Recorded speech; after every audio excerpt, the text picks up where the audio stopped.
ఈ నెల 29వ తేదీన శబరిమల యాత్రకు వెళ్తున్నట్లు గురుస్వామి వేణుగోపాల్, శ్రీకాంత స్వాములు తెలిపారు.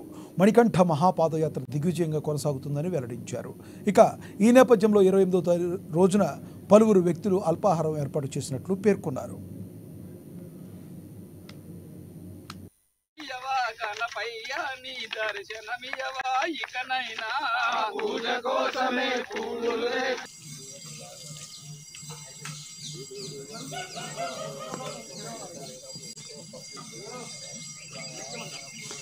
దివంగత వేణుగోపాల్ గురుస్వామి గారి దివ్య ఆశీస్సులతో శ్రీ మణికంఠ మహాపాదయాత్ర నేటితో 29 రోజులు పూర్తి చేసుకోబోతుంది. ఈరోజు మన మణికంఠ మహాపాదయాత్ర బృందానికి అన్నదాన కార్యక్రమం నిర్వహిస్తున్నటువంటి ఏజీ కాలనీ వాస్తవ్యులు మరి రమేష్ ఫిస్టాల్ గారు ఈరోజు శ్రీ మణికంఠ మహాపాదయాత్ర బృందానికి ఈరోజు అన్నదాన కార్యక్రమం నిర్వహించారు. వారికి శ్రీ మణికంఠ మహాపాదయాత్ర తరఫున ప్రత్యేక ధన్యవాదాలు తెలియజేస్తున్నాము. వారు మున్ముందు ఇదే విధంగా శ్రీ మణికంఠ మహాపాదయాత్ర బృందానికి సహాయ సహకారాలు అందించాలని, ఎల్లప్పుడూ వారు మాకు తోడుగా చేదోడు వాడుదోడుగా ఉండాలని కోరుకుంటున్నాము.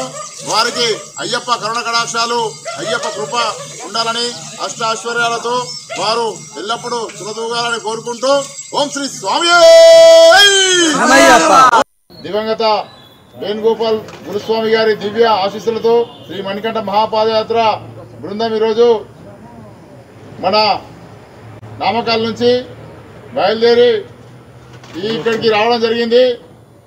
ఈ ఊరిలో అయ్యప్ప స్వాములకు అల్పాహార విందు ఏర్పాటు చేసినటువంటి గుండెమణి లాసప్రియ గారు, మరి గుండెమణి నరేష్ గారు, ఈరోజు గుండెమణి లాసప్రియ గారి జన్మదినం సందర్భంగా శ్రీ మణికంఠ మహాపాదయాత్ర బృందంలో సభ్యులైనటువంటి నరేష్ గారు ఈరోజు లాసప్రియ గారి జన్మదినం సందర్భంగా యొక్క అల్పాహార విందు ఏర్పాటు చేశారు.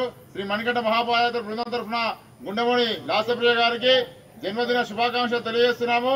దివంగత వేణుగోపాల్ గురుస్వామి గారి దివ్య ఆశీస్సులతో శ్రీ మణికంఠ మహాపాదయాత్ర బృందం ఈరోజు మన నామకాల నుంచి బయలుదేరి ఇక్కడికి రావడం జరిగింది.